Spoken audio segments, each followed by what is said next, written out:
chuno ni nyaka abiamanyi ausni amanya machela ausne ama na chuni gone nen gimi kete mbui koro ji sama ji wuotho mbui tipo mana kirado gini wane GK ni wane ni ngano timango so mbui okonyo ji mang'eny sana. Yes.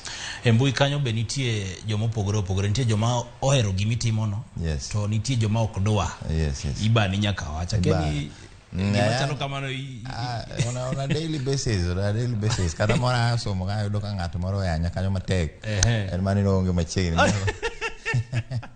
donga ni kendo romo tere ICU ma mochari but you know gimora mora ma ng'ato timo nitie supporters to nitie be joma igilate you know ama na idol to koro no ni samoro in a better position ne gimitimo koro mana ichilate to so mago kose nitie joma kwani ng'ono nitie joma wacho ni boy ni ngomo timo magifuo manade kamano koro jogo to kose kamano ba gin ber mage miseyudo kwa kuom tich mitiyo mar miyo ji nyiero ni dong beren koro kaka uluonga kawuono at least jodala nena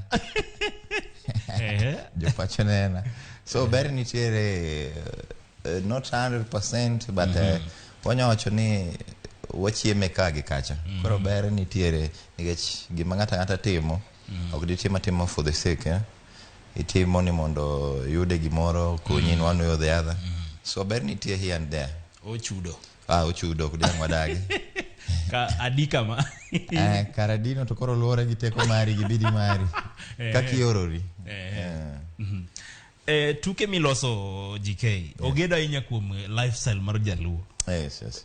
Ang'o miyo igedo ahinya kanyo nikech onagi republic nikech yudo ka kata kabila mamoko gi giero kaka joluo dak to in be nikaw mana lifestyle miketo most of your clips miketo mbui so wajaluo gi ng'eni from kana chako natemo gimora mora te yani to imitate every tribe but naneno ka atimo mar dholuo dhi moloyo any others koro chieng' mora wacho ni let me do like 3 consecutive videos mag jaluo so one ngato go Mercedes Benz na wene one there is a dude okalo V8 gi Bolt gechamo go ni Bolt matindo gi somo ne matin another one nyako ni apiko and I'm in a Range Rover apiko tinge na return gi Range Rover so the 3 videos no they matek saidi then again there is this guy longoni Big Ted you know Big Ted no luonga chieng' moro nyisani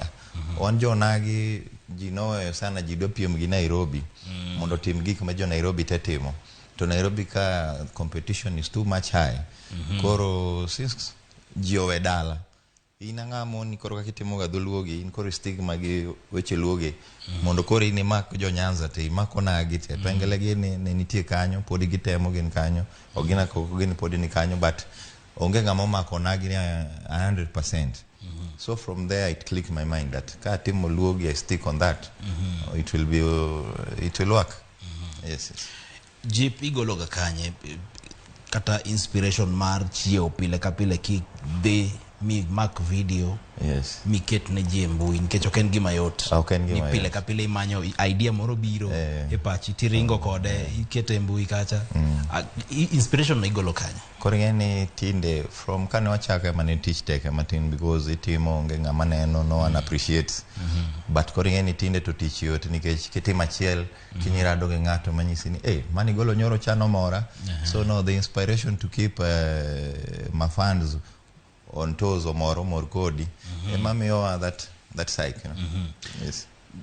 Kuma yani gimora mora mangato timo nyaka bed gi challenges be. Yes. Midhiero mage mi sekale kum challenges too ena diang coach ni anan go sana because an mana gi team na watimo go gigi but challenge maduong sana eni minyongo kubie haraka nyaka kori ijituma yani en gima koro nyaka ichione matek team matek ichione koka minyongo biro zaidi. Yes. To benitie team mitiyo go kosa itetia kendi an gi team my boys ma shoot na gi jaduong man go then sani tinde kaka mbui wacho ni is all over nitinga menya neno motimo gimoro maber ti you approach nyiseni aneno timo gimoro maber dong wanya timo so sani manyo timo ken gimoro matek tinga ma gombo tiyo koda gombo timo clip kod ambe ntinga ma gombo timo go. So when I reach out to magi te donjo wange to. Koro kochuno sani ni nyakibed gi team ni no, unless you are under management or something. Oh, okay. Yes. Koro yonge manager ni mo. No, manager. My own boss. Your own manager. My own boss, man. Okay. Yes.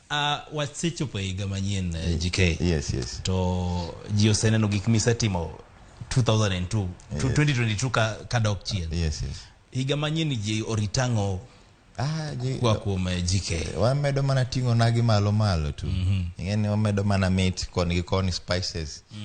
Ngima maro nagi made bed on tops kamana. To nitie gima ibro timo mopogore gi misega bedo kite. Achiela do timo mako kodhi mabera yinyo. Koma ko penyi ne teto be koro wawere gi tugo ni. En surprise. Koro wene gi mafans magi. Wach mogik minyalo nyiso gi maro. An gima da nyiso joka mani tijini okoyot kineno ka wachiwo miu jinyiero keni wachiwo ni waonge tich machielo madiang watim. But mondo in kama intiero no depression stress kikinegi. Kore ume wan joma miu jinyiero gi wajituma tu. So there is no need mari anyo ngato. Ka okidwa watch giri ngato weriga wea kanyo kal many miero support miero. But generally kuom jomose bedo ka support wa we appreciate wadoko erokamano. To wacho ni wan ma gima wang'eyo mapodo bo medo timo. Kamano.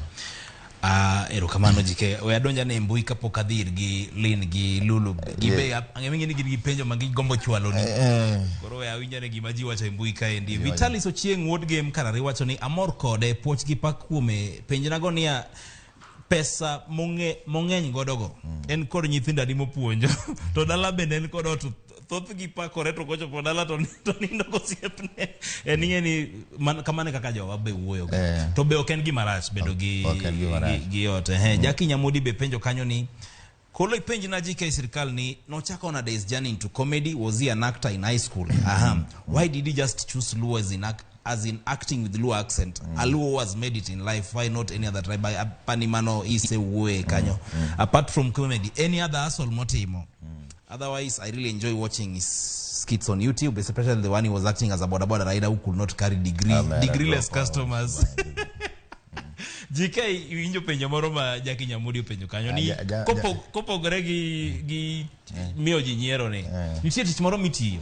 Tich to ngeni aso nyakibedi gi koni kata ngama nikae. Samoro yao nyawande moro kamoro timo. So other than this, angi tich matimo. Lakini jomo ng'e na timo gango. Koro mano to mano mana mari. Mama aso maoko. Okay. Yes. Kathy de la Rosa. Owacho ni oneno maler kabisa. Johnny Jakababa.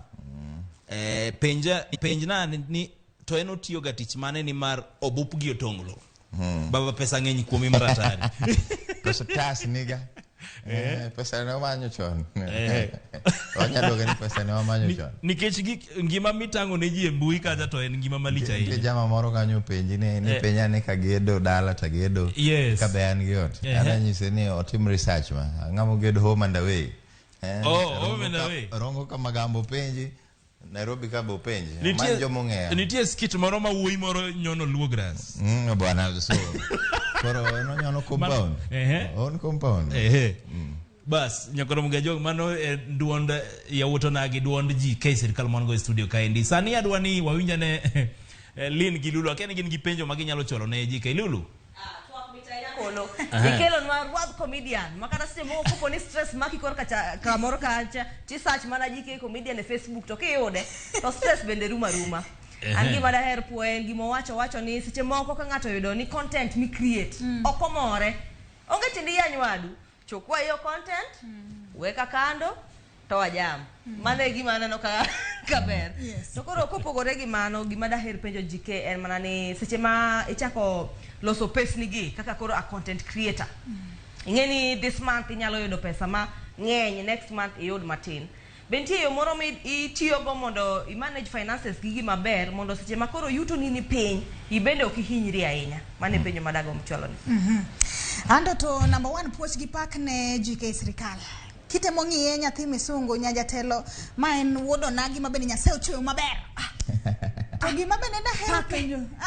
En wuodo Wodo nagi. Samoa chokani tall, dark and handsome. He's the one. He is.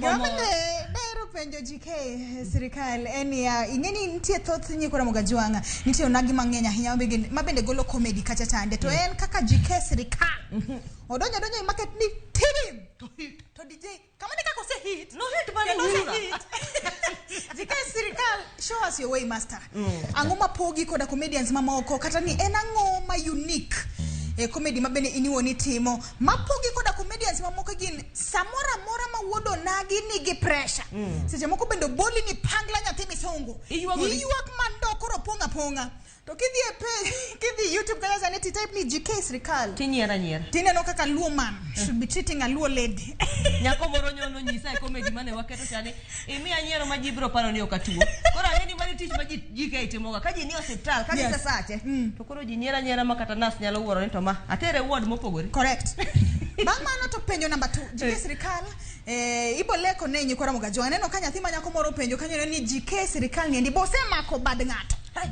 esa makoro sani koka ose hit olen nenyi kora mogajo ni bose mako bad ngato giseche gieki GK bedadwani kasa medu ko penjo no tigeni bele kacha no se paki to ngama no paki to ngama no go chwalo penjo no gogeto nini alright kawa doko nyamusungu wacho ni samoti moga tijini samoro ko wuono minyongo biro mang'eny kiny samoro minyongo biro matin bentie gima watimo mondo mi samoro yani jie kimo mbele kanyo sani ang'eni piny ochiewo onge ng'ama koyudo gimoro to dhi to ketha ikano matin ametimo gimoro ming'eni biro konyigo in the next time koro kacha to wayute seche moko yuto nitie seche moko be ya nono but koro consistency ni cha gi creativity ni cha matimo ema medo kelo gimoro pile ka pile kamano ka wadhi penjo mar ariyo openjo nango mapoga gi jomoko because ni abira nyoro to chaka hit gino ka biro nyoro bana abiro 2017 nyaka uono kachake do na mano gini mang'eny nyathino nyuol mano se di school bana sani class 1 kana chago gino so but what makes market poga gi ji mang'eny ananyisi ni nakao lifestyle mar jaluo ma akete agoga mawacho ni chakre ka uono anabro act like this rich luo guy. I'll not change from there kata kasa moro enacting mora actini and poor but poor gi okadawacho ni ignorance ama arrogance but yani pride mar nagicha mar jaluo cha nikech kati thagori methoto ngato bi kala nyoni anyona kani nyise bwana why are you stepping on me iwinjo koro pride no ema ng'eni kanye mana abembo go ji matin mana pride no kende kamano keni lulu keni penjo Mario se penjo machielo penjo ni to be ase mako bari ngato amino kinyo sani ni TV kacha watch maber nange minot kamano adende ni mino kinyo nyar mara ber malich wachako higa mar 2023 GK to jinigi imiluongo ni New Year resolutions. Yes. Akiani magi ipange nango. Ipango timango igani. Igani hangi nya project na moro manadwa tieko. Other than that comedy ka podi mana medo miyo jinyiero to. Modongo to korowe luot obongoro nyakalaga. Lakini ngato ka ngato nitiere gire moro manopango ni igani to nyaka. Korambe an mana gimeka personal ma keto ni nyaka tatim igani ka ruoth otelo na. Other than that, manamiyo jinyiero ni be more creative on a daily basis. Beneditie moko ma ni pango timo 2022 no kuchopo kare. Yes, mang'eny nikech kare gi forward kose wakaru gi forward because nitie ng'ama samoro dwa ni team go manyaka eno bede kanyo ko kineno ni gini dhidhi mamit. Koro because onge thuolo ambe onge thuolo koro we've been carrying it forward too. Kamano. Nitie ngato ginene kacha dala kacha ogombo ni ochake nbe keto gik moko embui timo gimora mora monyalo timo embui inyalo konye mondo ochak nango inyalo mie points mag kata tips mag chako sani kaka wacho mbele kanyo joma ne chako kaka pengele gini ne gin gi hard time nikech ngeni gin ne nyaka gimany production ma team shooting, the editing, kete disc, kato the chakuse street ne joma nigi DVD pase. Yes. But sani tingeni koro pe inolony ji nigi simu. Simu mag smartphone gi okochuno ni koro nyaka idhi manye production. In kaka simbi no ka gine ni rembi kaka simu no. Keta camera on, record video, ji record tu. Iti bola mbui.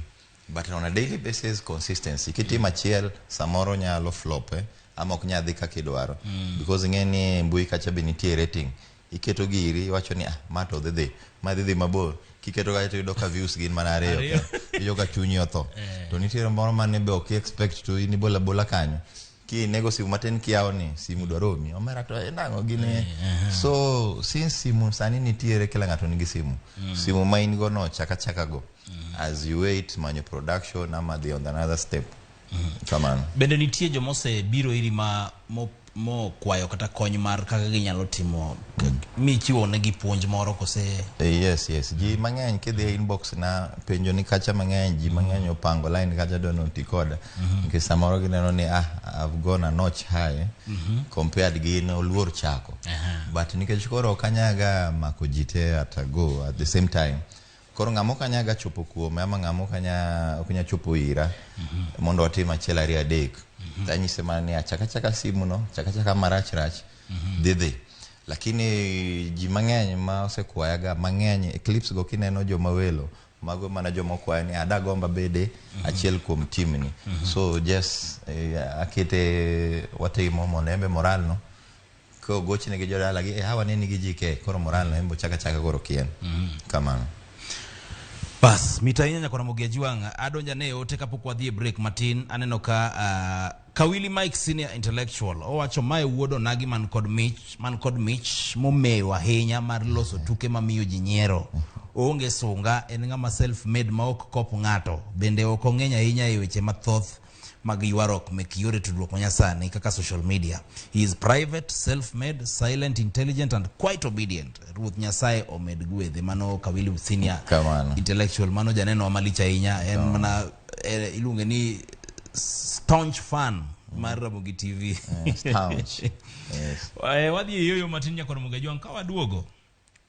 Watieko twak marwa gi GK Sirkal mwango e studio kaendi. Kete e Ramogi TV.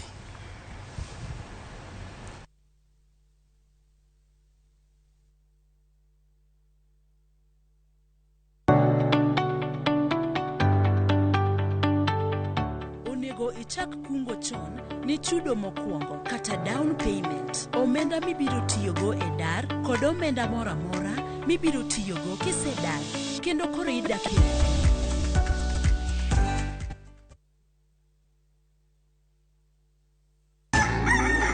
Kapok piny oru, kapok oyaw chiro, jopur ochako odiochieng'gi.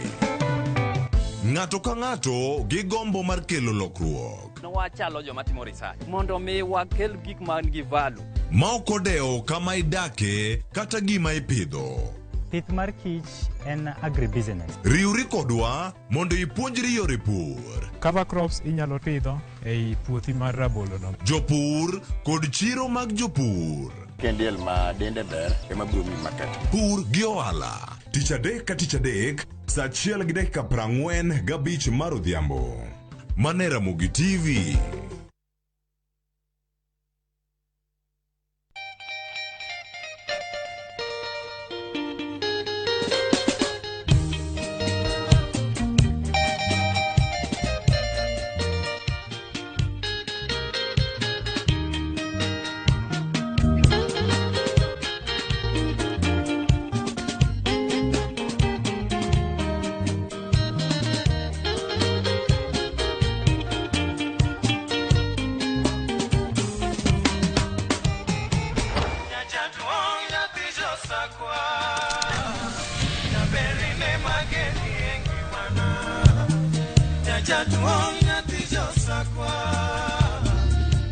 Radio Ramogi, Cartoon Jaluo. Radio Ramogi.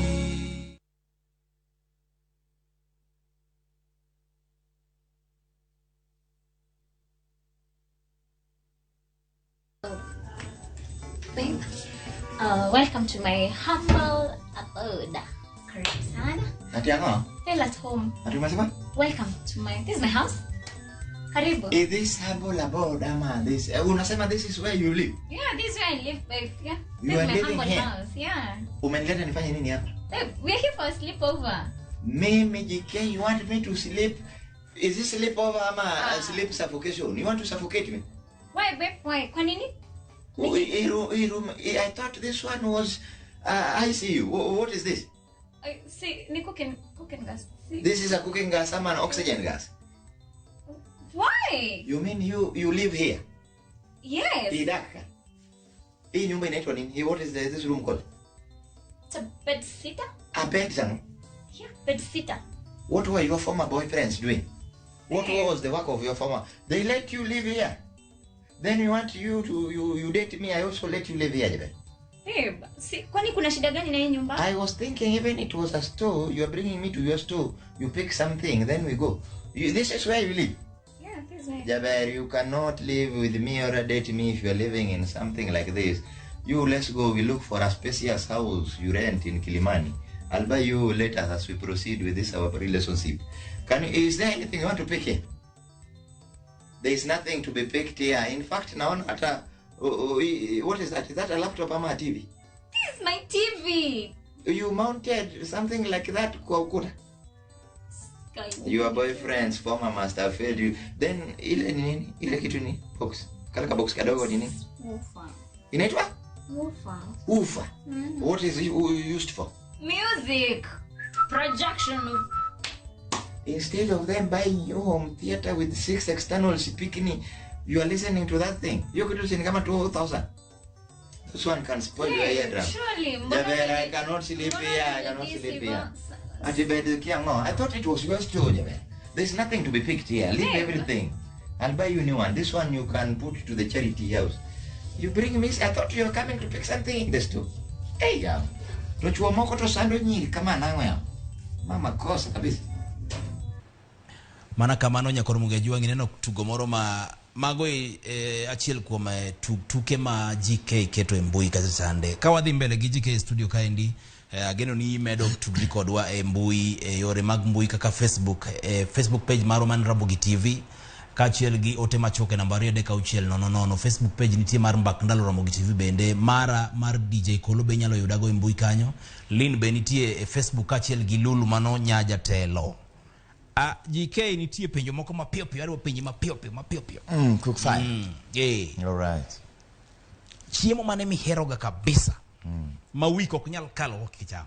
Gweno gi kuon bana. Gweno gi kuon. Gwen hinyore. Gwen hinyore oko ka gi ninga. Aya. In gi simbe ariyo. Ingeni jaluo nyaka bed gi simbe ariyo. Gadgets, oluongo ni simu. Gadgets, majo gadgets. Yes. Gadgets. To simbe te oyuak dichiel to minot gocho. Gi osiepni moro yani ma pata gi dhot gocho. Ibro kawo sim mana. Abebo, en wach mane mathagi. Jabel.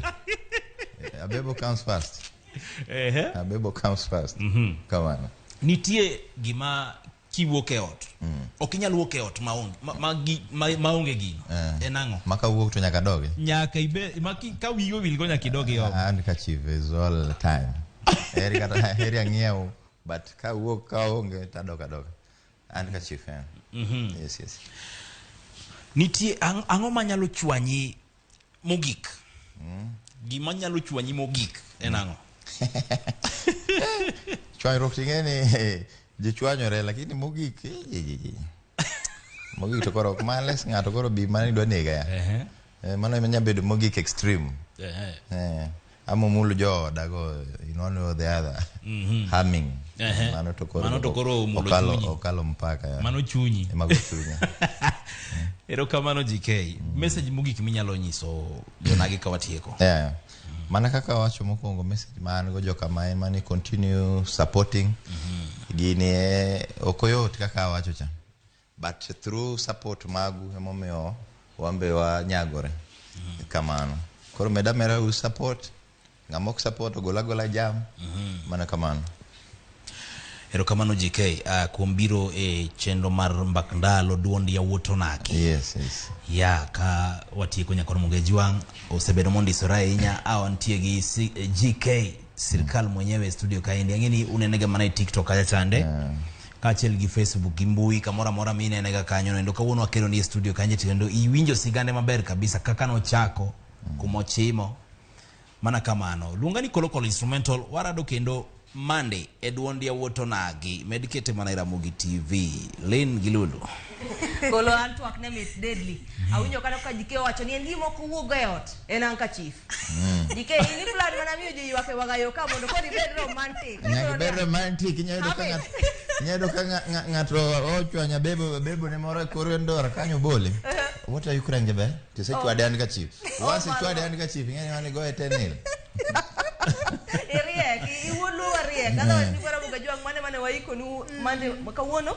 Otherwise, see you Aniborena next time on Friday. Lin Ginitu Ntika every other day of the week. Correct. Keep it Bakdalo at Ramogi TV. Lungani Lulu, Nyadjatelo. Anamora hinya kaka jike oloso. Yes. Wacho mabe ni korkachudo kono endo to nyaka iniwon iori. Yes. Lazima ujitume. Umenya kon Mungejwang ka bed ni iniwon bende itemo matek mondo ineka kinyalo tingo malo talanta mamari. Okone go bed ni ngato diri. Nyaki diri iniwon ekine olemo mbele kanyo endo. Kokupogre gi mano nyakon Mungejwang mano ne sigana mamita hinya mano mar GK Sirkal. Lungani Lin Ramogi nyanya kach nyaka kendo doche makiny orito masani.